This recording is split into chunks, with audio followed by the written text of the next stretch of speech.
Frederick Kumi did not wake up one day and decide to become a criminal. Like many young men in southern Ghana, he grew up watching wealth from a distance.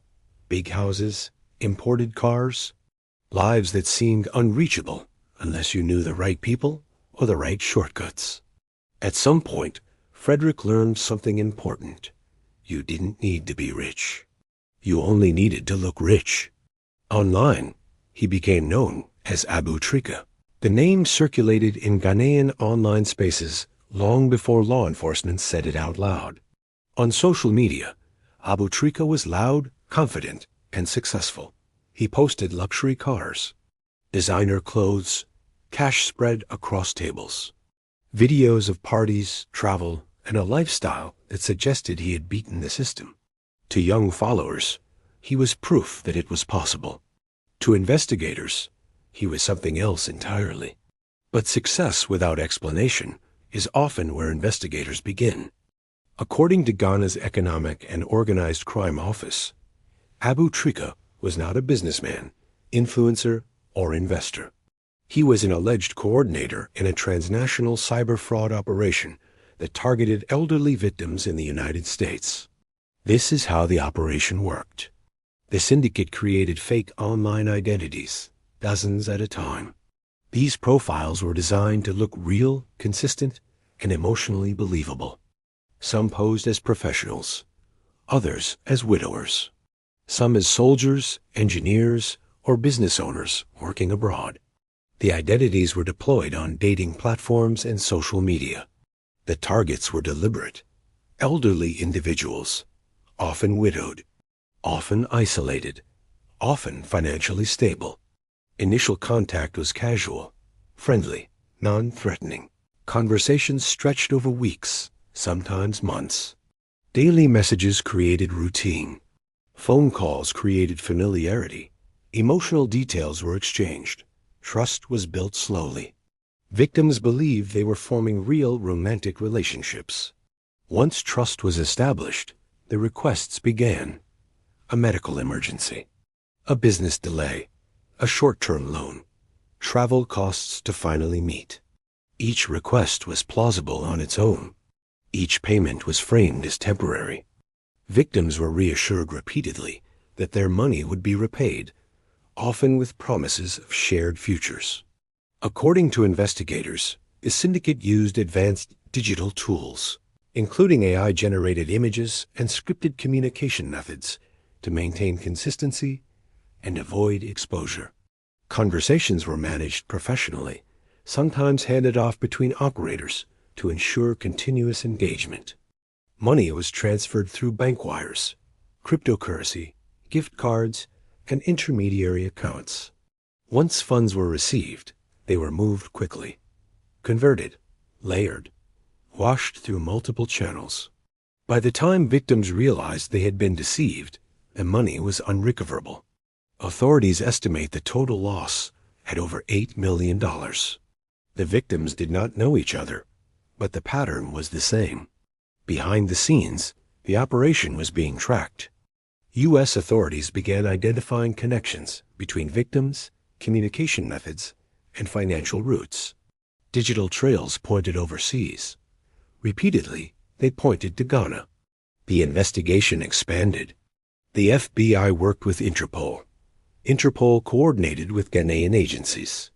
The National Investigations Bureau, the Cybersecurity Authority, and EOCO were brought in. This was not a single scammer typing from a laptop. It was a network. As investigators followed the money, one name appeared repeatedly in intelligence reports and surveillance material: Abu TRICA. Online, his visibility was growing. Expensive vehicles, high-end real estate, public displays of wealth that drew attention and admiration. To investigators, those displays raised a different question. If the money was legitimate, why was its source so unclear? Law enforcement began mapping connections between known scam infrastructure and individuals operating within Ghana. Financial records, phone data, digital accounts, and witness cooperation slowly built a case. The operation took months. On December 11, 2025, Frederick Kumi was arrested in Ghana. The following day, EOCO confirmed the arrest publicly. They identified him as a key suspect in an international romance fraud operation targeting elderly Americans. The statement emphasized the scale of the investigation and the level of international cooperation involved. The arrest was not symbolic. It was procedural. The United States formally requested his extradition. According to EOCO, Abu TRICA faces charges including conspiracy to commit wire fraud, money laundering conspiracy, and forfeiture of criminal proceeds. Under U.S. federal law, each charge carries a potential sentence of up to 20 years in prison. If convicted on multiple counts, sentencing could extend far beyond a single decade. This is where the story shifts. For years, Abu TRICA controlled the narrative. Online, wealth acted as proof of legitimacy. Luxury created distance between suspicion and belief. But extradition removes control. In the U.S. justice system, there is no social media defense. Evidence speaks. Transactions speak. Digital records do not forget. For the victims, the arrest came late. Many had already lost their savings. Some lost retirement funds accumulated over decades. Others sold property or took loans under the belief they were helping someone they loved. Romance fraud does not end when the money is gone. It leaves psychological damage, loss of trust, shame that keeps victims silent. That silence is part of why these crimes scale so easily. The Abu TRICA case also exposed something larger. Cybercrime in West Africa has evolved. It is no longer limited to low-level email scams. It uses technology, structure, management, branding, public image.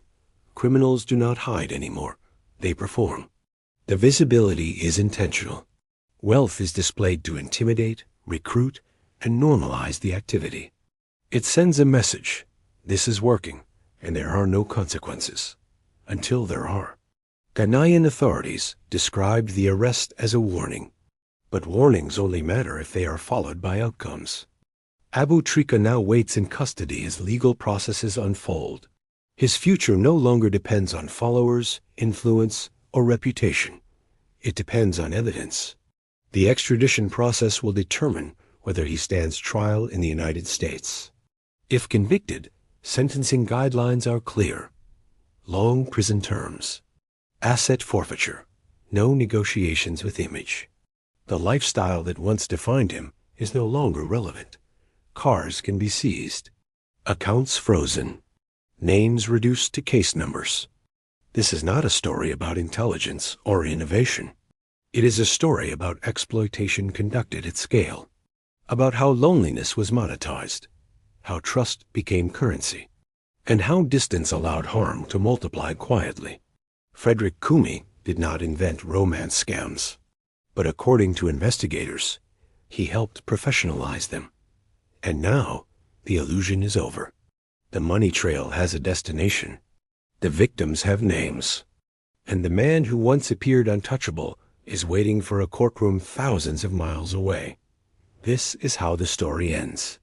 Not with glamour, not with redemption, but with extradition papers, sealed evidence, and a sentence that measures time, not in likes or followers, but in years.